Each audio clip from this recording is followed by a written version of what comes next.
인생을 살아가면서 여러 가지를 생각하게 되고 이제 질문하게 되는데, 우리 사람은 여러 가지 인생의 세 가지 질문이 무엇이냐 그러면 이것저것 말할 수 있을 것입니다. 근데 우리에게는 사람은 어디로부터 와서 어디로 가는가 하는 질문의 답, 우리는 사실 예수 안에서 이미 그 답을 찾은 사람들입니다. 주님께서 그렇게 말씀하셨습니다. 아버지께로부터 와서 아버지께로 간다고 말씀하셨고, 그 진리이신 예수를 믿는 저희들은 우리가 어디로부터 온 자들이며 어디를 향해 가고 있는 것인가, 어떠한 방향인가를 알고 있는 사람들입니다. 여러분, 우리가 살고 있던 곳을 떠나게 될 때, 그게 이사가 되었던 떠나게 되는데 혹시 목적지가 없이 가게 되면 어떻게 될까요? 그냥 간다고 말할 수는 없을 것입니다. 가끔 가다가 그런 경험을 할 때가 있습니다. 차를 타고 시동을 걸었는데 어디를 가야 될지 모르는 거예요. 물론 집에 가면 되겠지만, 그러면 여러분 그 목적지 없는, 좀 어디를 가야 되는데 갈 데가 없다는 것만큼 힘들고 어려운 일이 있을 수 있을까? 예수님께서는 이 땅에 오셨고, 저희가 계속 지금 요한복음 13장, 14장, 15장을 보는데 이 땅에 오셨던 분이 다시 돌아가신다는 걸 저희들에게 이제 말씀해 주고 계십니다. 이런 이야기입니다. 잠깐 다시 한번 요한복음 14장 2절, 3절 말씀 세 번역으로 한번 읽어보겠습니다. 13장부터 시작되는 것은 17장까지 예수님께서 제자들을 데리고 마지막에 그들에게 주시는 말씀입니다. 고별 말씀과 같습니다. 특히 15장부터는. 그 다음에 이제 18장이 되면은 고난을 받으시고 돌아가시고 부활하실 것인데, 마지막에 제자들이 주시는 말씀, 내 아버지의 집에는 있을 곳이 많다. 그렇지 않다면 내가 너희가 있을 곳을 마련하러 간다고 너희에게 말했겠느냐. 나는 너희가 있을 곳을 마련하러 간다. 내가 가서 너희가 있을 곳을 마련하면 다시 와서 너희를 나에게로 데려다가 내가 있는 곳에 너희도 함께 있게 하겠다라고 이렇게 말씀하셨습니다. 지금 제자들과의 시간이 많이 남지 않으셨습니다. 정말 며칠 안 남으셨습니다. 이 세상을 떠나실 것입니다. 어떻게 떠나는 제가 알고 있죠. 십자가의 죽으심으로 세상을 떠나실 것입니다. 그리고 부활하셔서 원래 오셨던 아버지의 집으로 돌아가실 것입니다. 돌아가시는 이유는, 아버지의 집으로 다시 가시는 이유는 거기에서 우리가 거할 처소를 마련해놓고 다시 오시겠다고 그렇게 말씀하고 있습니다. 자, 이 예수를 저희들이 믿는 사람들입니다. 2주 전에 여기에서 우리 주일학교 학부모님들 모아놓고 함께 성교육 했습니다. 성교육. 그럼 아이들이 이제 자라면서 그렇게 물어봐요. 엄마, 만약 동생이 있으면, 동생이 날 것 같으면 엄마가 이제 배가 이렇게 불러오면은 조그만 아이가, 엄마, 아기는 어디서 나와? 나는 어디서 나온 거야? 그러면은 뭐라고 말할까? 우리가 그렇게 말하지, 뱃속에서 나온다 그렇게 말하는데, 여러분, 우리의 인생은 엄마 자궁에서 나와서 땅으로 묻히는 게 인생이 아닙니다. 하나님께서 우리를 창조하셨고 보내심 받아서 이 땅에 왔다가 때가 되면 다시 아버지께로 돌아가는 것이죠. 예수님이 그렇게 저희에게 보여주십니다. 우리는 복받았다고 말하는 이유가 분명한 방향을 가지고 살아가는 자들입니다. 여러분, 굉장히 중요한 이야기입니다. 향방 없이 우리가 허공을 때리는 것이 아니라 분명한 방향을 정해서 목적지를 향해 가는 사람들입니다. 언젠가는 거기에 갈 것입니다. 그러니까 우리 인생 여정 걸어가면서 이걸 잊으시면 안 돼요. 내가 지금 어디를 향해 가고 있는가? 왜 그쪽으로 가고 있는가? 이것이 무슨 의미인가? 자, 이 땅에 오신 예수를 제자들이 만났습니다. 좀 더 자세히 말씀을 드리면 예수님께서 그들을 부르셨습니다. 그래가지고 3년간 함께 생활을 하십니다. 지금 3년 생활의 마지막 부분입니다.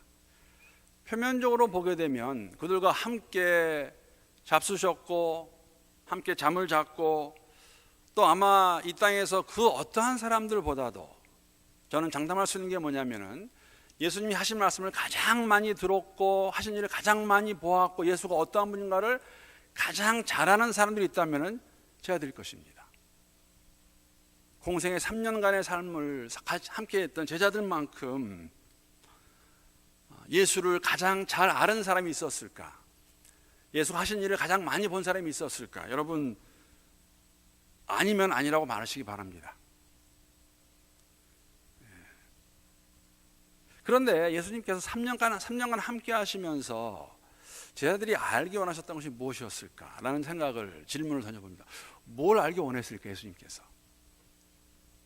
3년간 왜 그들에게, 우리가 요새 쓰는 말로, 왜 투자하셨을까? 왜 인베스트 하셨을까? 3년간 이들에게 무엇을 보여주기 원했을까? 했을 때에 우리가 부인할 수 없는 것은 신약 사복음서를 보게 되면, 특히 신약을 보게 되면은 하나님 나라라는 단어가 100번 이상 나옵니다. 하나님 나라. 이들에게 보여주기 원했던 것은 무엇이냐면 하나님 나라입니다. 너희가 이 땅에 살고 있지만 예수를 나를 통해서 내 안에서 하나님을 알게 되면은 너희가 속한 나라는 더 이상 이 땅의 나라가 아니라 하나님 나라라는 것이죠. 하나님 나라. 그래서 오늘 사실 본문 말씀 가지고 제목은 세상의 미움이라고 그랬는데, 이 미움이 어디서 오는 건가 제가 좀 이해를 하셔야 돼요. 왜 세상이 우리를 미워할까? 여러분, 세상이 왜 우리를 미워할까요? 다 똑같은 사람들인데 하나님 나라와 구원과 이것을 바로 이해하지 못하면은 미움을 바로 이해할 수 없다는 것이죠. 왜 사람들이 우리를 미워할까? 여러분, 오늘 본 말씀 보게 되면 미워하는 것은 우리가 당해야 될, 우리가 받아야 될 삶의 모습입니다. 올 수도 있고 안 올 수도 있는 게 아니라는 것이죠. 미워할 거예요. 저희를 미워할 것입니다. 그래서 하나님 나라를 얘기할 때 먼저 얘기되는 것은 뭐냐면은, 오늘 다시 한번 잠깐 제가 구원에 대해서 좀 말씀을 나누기 원합니다. 여러분, 구원은 우리가 얘기할 때에 크게 세 단계, 아니면 또 세 과정, 아니면 세 시제로 말할 수 있습니다. 과거와 현재와 미래로 말할 수 있습니다. 다 맞는 말입니다. 이런 얘기입니다. 첫째는 여러분, 우리가 구원을 얘기할 때 이렇게 얘기합니다. 나는 이미 구원을 얻었다, 받았다라고 말합니다. 과거의 일입니다. 그렇죠? 요한복음 1장 9절 말씀. 이게 1장 9절인가요? 12절 말씀인데 제가 또 잘못 줬네.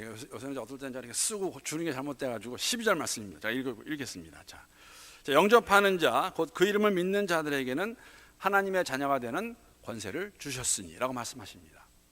주셨습니다. 하나님의 자녀가 되는 권세를 예수를 믿는 자들에게는. 요한복음 5장 24절 보게 되면은, 내가 진실로 너에게 이르노니 내 말을 듣고 또 나 보내신 이를 믿는 자는 영생을 얻었고 심판에 이르지 아니하나니 사망에서 생명으로 옮겼느니라. 영원한 생명을 이리 받았다고 말하고 있습니다. 얻었고, 과거입니다. 그렇죠? 우리가 잘 아는 에베소서 2장 8절 말씀 같은 데는 이렇게 저희들에게 알려주고 있어요. 여러분은 믿음을 통하여서 은혜로 구원을 얻었습니다. 이것은 여러분에게서 난 것이 아니요 하나님의 선물입니다. 여러분, 우리는 이미 누가 구원을 얻었습니까 하면은 얻었다고 말할 수 있어요. 이미 구원을 저희가 받았습니다. 과거에 얻은 구원을 말하고 있습니다. 한 군데만 더 보겠습니다. 요한일서를 보게 되면은 5장 11절에 사도 요한이, 요한복음을 쓴 동일한 요한이 요한 공동체에 이렇게 서신을 쓰면서 구원의 확신에 대해서 이렇게 설명해 줍니다. 또한 그 증거는 바로 이것입니다. 곧 하나님께서 우리에게 영원한 생명을 주셨다는 것과 이 생명이 하나님의 아들 안에 있다는 것입니다. 아들을 모신 사람은 생명이 있고 하나님의 아들을 모시지 않은 사람은 생명이 없습니다. 자, 내가 하나님의 아들의 이름을 믿는 여러분에게 이것을 쓰는 것은 우리입니다. 여러분이 영원한 생명을 갖고 있다는 것을 알게 하기 위함입니다. 감사하고 기뻐야 되는 일이죠. 구원의 기쁨으로 우리가 나아갈 수 있는 이런 경험이 있으셔야 되는 게 맞습니다. 이걸 제가 계속 강단에서 그렇게 말씀드렸어요. 예수님과의 인격적인 만남이 있으셔야 됩니다. 인격적인 만남에는 크게 두 가지의 모습을 띠고 있습니다. 하나는 정말 어떤 사람은요, 예수 만나고 180도로 변하는 분들 계세요. 소위 말해서 저렇게 망나니 짓 하다가 저렇게 세상에서 흥청망청 살다가 예수 만나고 다음 날부터 확 변해요. 180도로. 그렇게 변하는 사람은 조금 보통은 좀 못된 사람들이에요. 다른 부류는 점진적으로 하나님을 알아가는 것입니다. 예수가 누구인지를 알아가는 사람들. 드라마틱한 건 없지만, 그러나 보통 이런 분들은 좀 성격이 좀 온유하고 좋은 분들이세요. 교회에서 자랐다든지. 제가 그 경우에 속합니다. 이렇게 점진적으로. 중요한 것은 어쨌든지 간에 여러분 언제가 되었든지 간에 어릴 때가 되었던, 군대에 가서 예수를 믿게 되었던, 대학 캠퍼스에서 동아리를 통해서 예수를 믿게 되었던, 내가 개인적으로 예수를 만나서 사망에서 생명으로 옮겨진 경험이 있어야 됩니다. 옆에 계신 분 한번 물어보세요. 구원 받으셨습니까? 물어보세요. 구원 받으셨습니까? 그럼 답이 뭐 해야 돼요? 네, 받았습니다죠. 네, 받았습니다. 여러분, 구원, 우리가 이미 얻은 구원을 얘기합니다. 이게 구원의 확신이에요. 누군가 여러분에게 오늘 저녁에 많이 들으셨죠? cheap grace, 싼 은혜는 값싼 은혜를 말하는 건 아닙니다. 십자가의 사건으로 인하여서 그 예수를 내가 내 삶의 구세주로 영접하였을 때 여러분과 저에게는 구원의 확신이 있습니다. 나 구원 받았습니다. 나는 오늘 이 땅을 떠난다 할지라도 하나님 앞에 설 확신이 있습니다. 왜? 내 안에 예수가 있기 때문에. 과거에 일어난 일을 말하고 있습니다. 여러분, 분명히 과거입니다. 예수를 내가 받아들인 것이죠. 그런데 그 다음은 여러분 지금 이루어가는 구원입니다. 지금 이루어가는 구원. 과거 예수님과 인격적으로 만난 그 구원이 진짜라면, 그래서 제가 진짜 되게 많이 하는데, 그 구원이 과거의 한 장면으로 멈춰지는 것이 아니라 오늘도 구원을 이루어 가야 합니다. 오늘입니다. 성경에는 이러한 사실 경고의 말씀 많이 해주세요. 세례요한을 통해서 우리에게 주신 경고의 말씀이 있습니다. 누가복음 3장 8절 보게 되면 너무나 잘 아는 말씀이죠. 우리 한번 함께 읽어보겠습니다. 시작. 그러므로 회개에 합당한 열매를 맺고 속으로 아브라함이 우리 조상이라 말하지 말라. 내가 너에게 이르노니 하나님이 능히 이 돌들로도 아브라함의 자손이 되게 하시니라. 혈통 가지고 하나님 백성이라 말하지 말라. 내 아버지가 잘 믿어서? 집안이 좋아서? 아니라고 말합니다.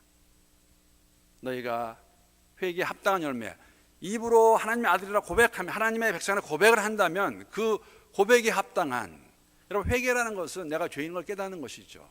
내가 왜 죄인입니까? 하나님 앞에서 다 죄인이죠. 그걸 깨닫고 고백한 삶의 모습으로 열매를 맺으라고 말하고 있습니다.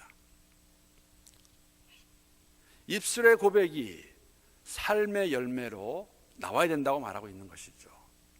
또 한 가지 우리가 너무나 잘 아는 말씀, 또 야고보서 2장 14절 말씀입니다. 자, 내 형제들이여, 만일 누가 믿음이 있다고 하면서 행함이 없으면 무슨 소용이 있겠습니까? 그런 믿음이 자신을 구원하겠습니까? 라고 저희들에게 말하고 있습니다. 여러분 14장에 보게 되면은 너희가 내 계명을 지키면 내가 너희를 사랑하리라고 말씀하시는 것은, 제가 이렇게 말씀을 드렸어요. 계명을 지켜야 사랑한다는 조건으로 주는 것이 아니라 하나님의 사랑을 경험한 사람은 주의 말씀을 듣는 것이 당연한 것이고 정상적이라는 것이죠.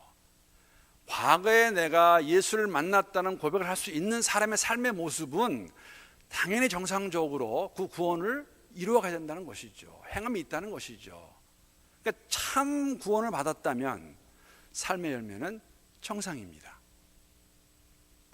빌립보서 2장 12절 말씀, 저희들이 그렇게 직접 말하고 있습니다. 이제 무슨 의미인가? 그러므로 사랑하는 여러분이 언제나 순종한 것처럼 내가 함께 있을 때뿐만 아니라 지금과 같이 내가 없을 때에도 더욱더 순종하여서 두렵고 떨리는 마음으로 자기의 구원을 이루어 나가십시오. 여러분, 여기서 말하는 것은 지금 구원을 이루어 나가는 것을 말하고 있습니다. 두렵고 떨리는 마음으로. 사도 바울을 통해서 빌립보에 있는 사람들이 복음을 받아들이고 복음에 순종함으로 그리스도인이 되었습니다. 함께 있을 때 그들에게 말씀을 전해서 그들이 말씀을 잘 들었습니다. 지금 함께 있지 않아요. 빌립보에 있는 교회에 편지를 쓰면서 하는 말이 뭐냐면, 너희들이 지금도 내가 함께 있지 않지만 두렵고 떨리는 마음으로 이 두렵고 떨리는 마음이 무엇일까? 하나님 경외하는 마음입니다. 하나님 경외하는 마음으로, 하나님이 다 알고 계시니까, 보고 계시니까 내가 잘못하면, 내가 죄를 짓고 회개하지 아니하면, 여러분 절대 오해하지 마세요. 내가 죄를 짓고 가만히 있어도 하나님이 그냥 계시겠지. 아니요, 하나님 심판하십니다. 공의 하나님이세요. 그 하나님이 경외하는 마음으로, 두렵고 떨리는 마음으로 내 구원을 이루어가라입니다. 구원받은 자로 살아가는 것이죠. 어디로부터 구원을 받았나가 참 중요하죠. 주일날도 말씀을 드렸지만 우리는 종종 이제는 여러분 이 단어 쓰는 것도 조심하시고 우리가 쓰지 말아야 될 때 쓰지 말아야 돼요. 죽음 가운데 있던, 죽음 안에 있던 저희들이 십자가의 도로 예수 안에서 구원을 받았습니다. 살았습니다. 어디로부터 구원을 받았나도 중요하지만 왜 구원하셨나? 무엇을 위해 구원하셨나? 여기서 이제 우리가 많이 어려움이 생기는 것이죠. 왜 우리의 삶에 힘이 없을까? 여러분, 우리가 구원을 받은 이유는 우리의 구원을 이루어가라고 보내주신 것입니다. 즉 이걸 뭐 성화라고 말하기도 하고, 우리의 삶 가운데 우리의 변화되어가는 삶의 모습을 얘기합니다. 삼위일체를 설명할 때에 사실은 성부, 성자, 성령을 설명하는 것이 우리의 말로는 한계가 있습니다. 하나님 세 분이십니까? 한 분이세요. 성령, 성자, 성령이 같은 분이십니까? 같지 않으세요. 그런데 한 분이세요. 이해하는 한계가 있습니다. 우리가 구원을 이루었습니다. 구원을 얻었습니다. 구원을 받았는데 구원을 이루어가라고 말씀하고 계세요. 그리고 구원을 온전히 완성해야 됩니다. 자, 문제는 뭐냐면은 여러분, 오늘 본문 말씀은 어떤 것이냐면은 이 구원을 이루어가는 과정 가운데서 제자들이 예수를 만났어요. 부활하신 예수를 만난 다음에 그들의 삶이 변할 것입니다. 예수께서 이 땅에 오셔서 하나님의 아들임을 증언하셨습니다. 자신이 스스로 증언하셨어요. 나와 아버지는 하나이다. 내가 메시아이기 때문에 자연도 다스릴 수 있고 죽은 자도 살릴 수 있다고 보여주셨어요. 스스로 증언하셨습니다. 이분이 돌아가시고 나면은 제자들이 그 삶을 살아야 됩니다. 보혜사 성령이 오셔서 증인으로 살게 하실 것입니다. 그 삶을 살아갈 때 예수님 뭐라고 말씀하시냐면, 그런데 잠깐만, 너희들 기억해야 된다. 증인으로 살아갈 때 세상이 너희를 미워할 것이다 라고 말씀하십니다. 세상이 너를 미워할 것이다. 왜? 18절 말씀 그 말씀 아닙니까? 세상이 너희를 미워하면 이거는 if가 아니라 할 것을 가정을 하고 미워하게 될 것이라는 것이죠. 기억해라, 너희보다 먼저 나를 미워한 줄을 알라라고 말씀하십니다.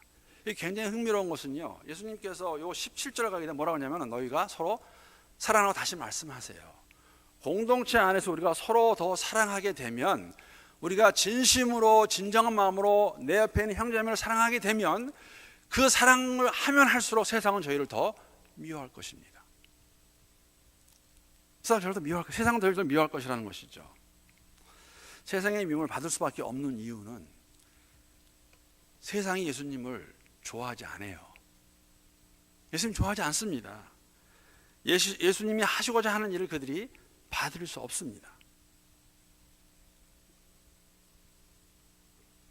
예수님이 하고자 하는 일이 무엇입니까? 아버지가 원하시는 일이죠. 아버지가 주신 일이죠. 부탁하신 일이죠. 그 부탁을 받고 아버지의 마음을 알고 그곳에서 여기에 오셨습니다. 여러분, 우리가 예수를 믿는다는 것은 다른 게 아닌 것 같습니다. 예수를 이 땅에 보내신 아버지의 마음이 어떠한 마음인가를 바로 이해해서 그 마음을 이제 우리 한말로 시원하게 해드리는 것이에요. 어떻게 삶을 사는 것이 아버지가 기뻐하시는 것일까? 아버지가 원하시는 것이 무엇이냐면 우리가 다 아는 거예요. 죄인을 위해서 오셨고, 병자를 위해서 오셨고, 섬기려 오셨고, 죽으러 오셨습니다. 이게 예수님 이 땅에 오신 목적이에요. 구원하러 오셨고, 섬기려 오셨고, 죽으려고 오셨어요. 그 죽으십니다, 십자가에. 그렇게 해야 아버지와 우리 하나님과 우리의 사이가 화평이 되기 때문에 십자가의 보혈로. 그런데 이렇게 이 땅에 오셔서 주까지 순종하시는 그 삶의 모습은 세상은 좋아할 수 없습니다. 세상은 절대 받을 수 없습니다. 왜? 세상이 원하는 그리스도는 그러한 그리스도가 아니에요. 우리 다 알고 있는 내용이에요. 세상이 원하는 메시아의 모습은 그런 것이 아니라 보이지도 않고 누리지도 못할 그러한 하나님 나라의 개념이 아니라 이 땅에서 팔레스타인에서 로마 제국보다 더 강하고 힘세고 그 예수를 믿으면 그 메시아가 오게 되면 내가 이 땅 여기서 바로 이곳에서 누릴 수 있는, 가질 수 있는 그 나라, 그 나라를 통치할 왕 메시아인데, 메시아가 가서 뭐라고 하냐면 그런데 나는 죽으러 왔다. 어떻게 받아들입니까? 미워하는 게 당연해요. 그 예수를 스승이라고 따르는 제자들, 세상은 스승은 낳지 못하는데 미움받는 게 당연하죠. 어떻게 그런 예수를 따를 수 있겠습니까? 받을 수 있겠습니까? 근데 우리는 그 예수를 따른다고 그러니까, 믿는다고 그러니까, 그러면 예수님 말씀하시는 것이죠. 너희들도 미움을 받을 것이다. 여러분, 성경을 볼 때 제가 가지고 있는 긴장감이기도 하고 고심하는 부분입니다. 창세기부터 계시록까지 보았을 때 하나님의 백성의 삶이 형통하다는 것은 하나님이 함께 하시기 때문에 어떠한 상황에 들어간다 할지라도 받을 수 있는 것을 얘기합니다. 잘 되는 걸 말하는 건 아니에요. 그에게 가장 좋은 예가 요셉입니다. 여러분, 요셉이 제가 말씀을 몇 번 나눴잖아요. 어떻게 감옥의 삶을 좋다고 말할 수 있습니까? 근데 형통했다고 말하고 있어요. 감옥 안에서도 이길 수 있는 힘, 능력, 삶의 자세, 그것을 말하고 있지요. 여러분, 바울의 삶이 쉬운 삶이 없습니까? 근데 바울이 고백하잖아요. 내게, 우리가 잘 좋아하는 말, 능력 주신 자 안에서 내가 모든 것을 할 수 있느니라. 바로 그 12절, 빌립보서 4장 12절에 보게 되면 어떻게 합니까?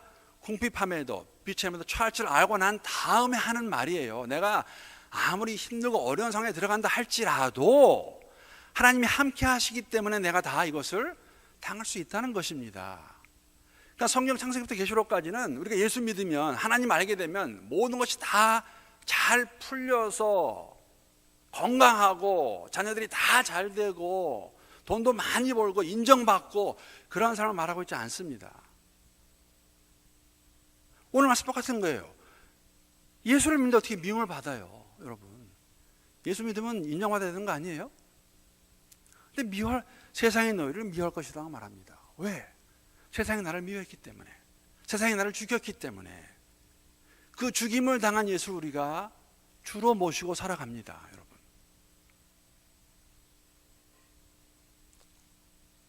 그래서 미움을 당하는 것은 아주 정상적인 일입니다. 세상이 우리를 미워하면, 예수를 믿는 사람들의 삶과 그렇지 않은 사람들의 삶은 근본적으로 오늘 본문 22절을 통해서 두 가지 다른 걸 볼 수가 있습니다. 예수를 쫓는 제자들의 삶의 모습과 예수를 아직 믿지 않는 자들의 삶의 모습. 자, 내가 와서 그들에게 말하지 아니하였더라면 죄가 없었으리니와 지금은 그 죄를 핑계할 수 없느니라. 나는 이미 다 말했다. 내가 만약에 말을 안 했더라면, 이런 걸 내가 가르치지 않았더라면 그들이 죄가 없다고 말할 수 있겠지만 내가 다 말을 했기 때문에 이제는 핑계가 없다입니다. 여러분, 우리도 이 캐러고리에 들어가요. 우리는 이 성경을 진리로 믿고 살아가는 사람들입니다. 이 말씀에서 무엇이라고 말하고 있는가, 이것을 알면서도 의지적으로 우리가 부인하게 되면 거기에 대한 책임은 우리가 져야 된다는 것이죠. 자, 여기 보게 되면 첫 번째는 뭐냐면은 예수를 따르는 사람과 따르지 않는 사람들의 큰 차이점은 뭐냐면, 다른 점은 뭐냐면은 죄에 관한 이해입니다. 죄가 무엇인가? 예수님이 오셔서 하신 말씀이 무엇이었습니까? 무슨 말씀하셨나? 오신 예수가 어떠한 분이라고 사도 세례 요한이 말을 합니까? 요한복음 1장 9절에 나와 있습니다. 자, 참 빛이 있었습니다. 그 빛이 세상에 와서 모든 사람을 비추었습니다. 그분이 세상에 계셨고 그분이 세상을 지으셨지만 세상은 그분을 알아보지 못했습니다. 그분이 자기 땅에 오셨지만 그분의 백성들이 그분을 받아들이지 않았습니다. 분명히 참 빛으로 소개를 합니다. 요한복음, 그래서 내가 누군가, I am, 나는 누구다라고 말씀하시잖아요. 그걸 선포하셨어요. 근데 이 이 예수를 그들이 부인할 것입니다. 부인하는 것 12장 48절에 보게 되면은 그렇게 말씀하시는데, 나를 거절하고 내 말을 받아들이지 않는 사람을 심판하시는 분이 따로 계시다. 내가 말한 바로 이 말이 마지막 날에 그날을 심판할 것이다 말하고 있습니다. 죄인이 아닌 줄 알고 참빛으로 오신 예수를 부인하고 사는 사람들, 분명히 하나님 예수님께서 내가 누군가 말했는데, 내가 길이요 진리요 생명이라고 말씀하셨는데 이 말을 믿지 않고 거절하면, 부인하면 나중에 심판을 받을 것이다. 요한복음 12장 46절 보게 되면 그렇게 말씀하세요. 당신을 믿으면 어둠 속에 머물지 않을 것이라고 말씀하시는데, 그것을 듣고도 거부했던 자들 심판을 받을 것이라고 말하고 있습니다. 예수께 속한 자들은 여러분과 저는 어떤 사람들이냐면, 우리 모두가 다 죄인인 것을 알고 있는 사람들이에요. 왜? 하나님 앞에서 우리가 모두 죄인임을 고백할 수 있는 사람. 그것이 다른 것입니다. 참빛을 믿게 되면, 참빛인 예수를 믿게 되면 우리가 의로움을 얻는 것이기 때문에, 그 의로움 안에서 예수 믿는 사람과 믿지 않는 사람의 또 다른 큰 다른 점은 뭐냐면은, 이제 이게 가장 다른 것입니다, 여러분. 오늘 제가 이 세상을 미워하는 이유, 가장 큰 이유는 뭐냐면 가치관의, 세계관의 다른 것입니다. 세상의 것들을 우리가 어떻게 바라보는가, 세상의 문화와 세상의 조직, 세상의 방식을 믿는 사람들은 어떻게 보고 있는가. 달라야 되는 게 정상이 맞죠. 왜? 우리는 하나님 나라에 속한 사람들이에요. 세상은 세상입니다. 하나님은 모르는 것이에요. 근데 왜 우리가 가장 여기서 우리가 세상의 미움을 받아야 되는 이유가 있다면은, 우리가 가지고 있는 세계관이, 우리가 가지고 있는 가치관이 하나님 나라에 속한 백성으로서 세상과 다르기 때문에, 세상이 우리를 보면서 너희는 왜 다르냐 하고 미워해야 되는데, 우리는 종종 어떻게 되냐면 세상의 것을 우리가 교회 안으로 가지고 들어와 버립니다. 그걸 따라해 버려요. 우리는 분리된 자들인데, 아닌데, 그리고 교회 안에서조차도 그것이 맞다고 그렇게 알고 그냥 가는 것이죠. 그러나 교회가 힘이 없어지는 것입니다. 가치관의 다른 것 때문에, 삶의 목적이 다르기 때문에 세상은 저희를 미워할 것입니다. 그래서 여러분, 가장 우리가 가져야 되는, 사실은 오늘 제가 이 말씀을 준비하면서 힘든 건 뭐였냐면 이거였어요. 언젠가 말씀드린 것 같은데, 정말 교회 밖에서, 세상에서 내가 복음으로 인해 세상의 미움을 받아보았다면 도대체 무슨 미움을 받아보았을까? 2016년 5월 이곳 오레곤에 살면서 내가 예수의 복음으로 인해서, 예수님 때문에 내가 미움 받아본 것이 있는가 하는 생각을 해보니까 막 제가 골똘하게 생각하는데 생각이 안 나요. 나 예수 믿는 것 때문에, 예수 복음 때문에 미움 받아본 적이 있나? 다른 분 가실 거 없어요. 제가 제 삶을 돌이켜보는데도 없는 것 같아요. 너무너무 편하고 너무너무 좋은 것 같아요. 그럼 예수님 하신 말씀이 무엇일까? 너희가 미움을 받을 것이라고 말했는데, 여러분 오늘 보면 마지막에 보게 되면 이렇게 말씀하십니다. 26절 27절 말씀이에요. 제가 항상 이렇게 말씀드리는 거, 13, 14, 15는 지금 예수님의 공생의 마지막 부분이고 제자들을 놓고 돌아가실 것입니다. 아버지의 집으로. 그렇죠? 그래서 지금 복습하시면서 이들을 좀 준비시키시는 것이에요. 자, 이런 일이 있을 것이다.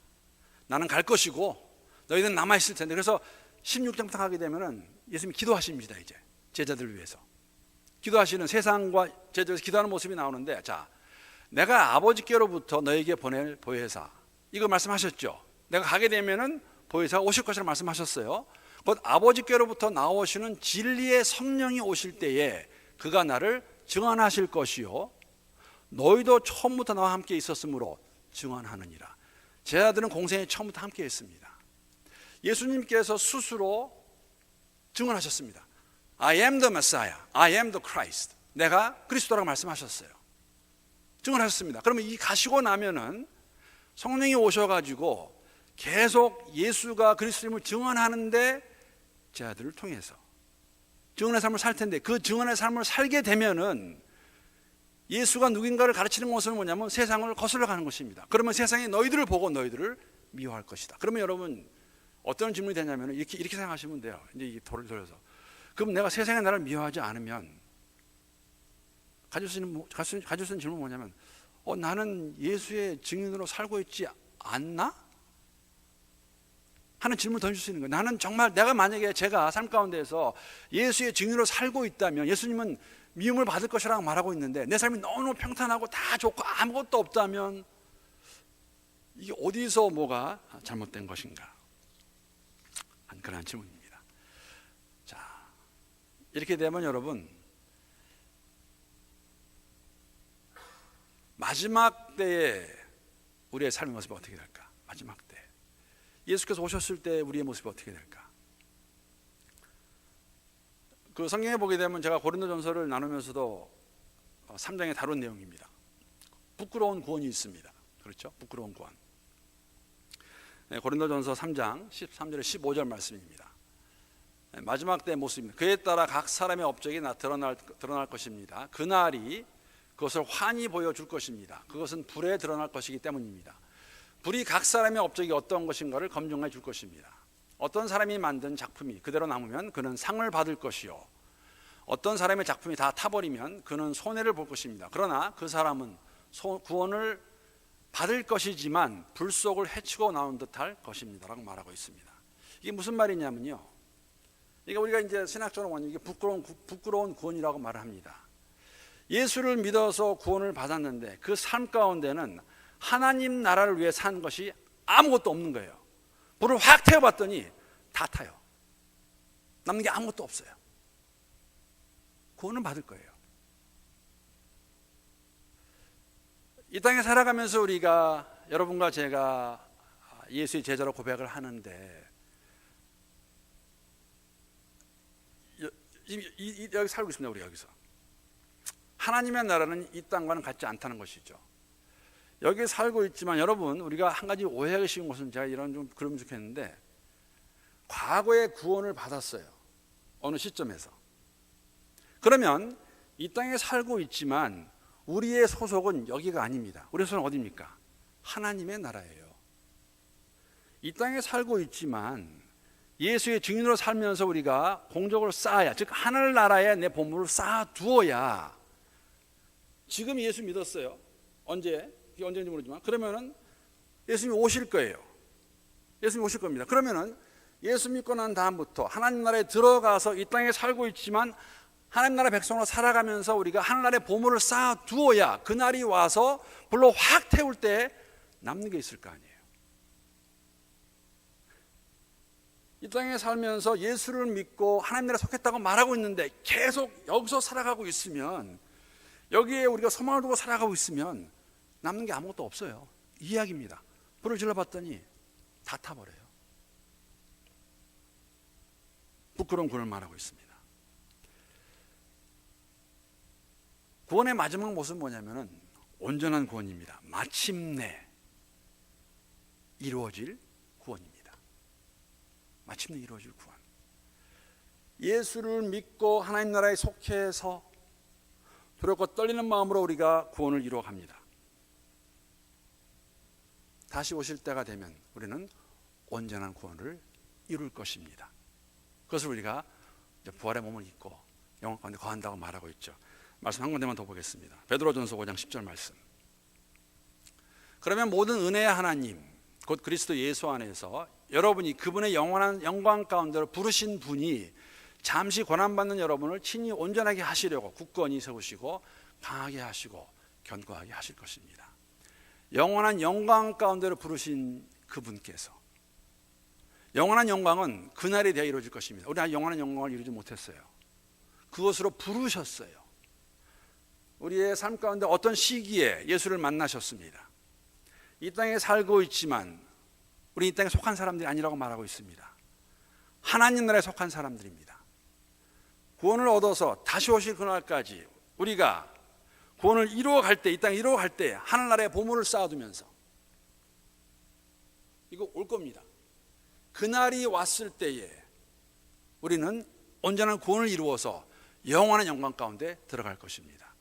이것이 우리의 삶이에요. 그런데 우리가 한 가지 오해하는 건 뭐냐면요, 이거예요. 예수 믿었습니다. 천국을 받았네. 그러면 쭉 내가 원대로 살다가 나 천국 가겠네. 이것이 하나님 나라의 의미가 아니라는 것이죠. 하나님 나라는 시작이 되었습니다. 우리의 삶 가운데. 여러분과 저의 소속은 하나님 나라입니다. 하나님 나라의 소속, 하나님 나라의 백성으로 하나님이 통치하시는 내 자신 성령께서 우리의 마음을 다스릴 때에 그 하늘나라의 보물을 쌓아두면서 살아갈 수 있다면, 그 쌓아가는 과정에서 예수님 말씀하셨어요. 너희가 세상에 미움을 받으리라. 왜? 예수의 증인으로 살기 때문에.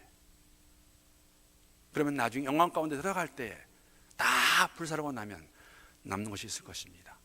하나님 나라의 보물을 쌓아두면 그 보물을 가지고, 남는 그것을 가지고 우리에게 상급을 주실 것입니다. 이것이 여러분과 저의 삶의 현실이 되었으면 좋겠습니다. 무슨 말이냐면 그것을 바라보고 나아가는 삶의 모습. 어디에 있으나 누구와 있으나 어떠한 모양으로 살아든지 간에 여러분, 우리의 목적은 예수 그리스도이십니다. 그분을 향해 나아갈 수 있는 우리 모두가 될 수 있기를 주님의 이름으로 축복합니다.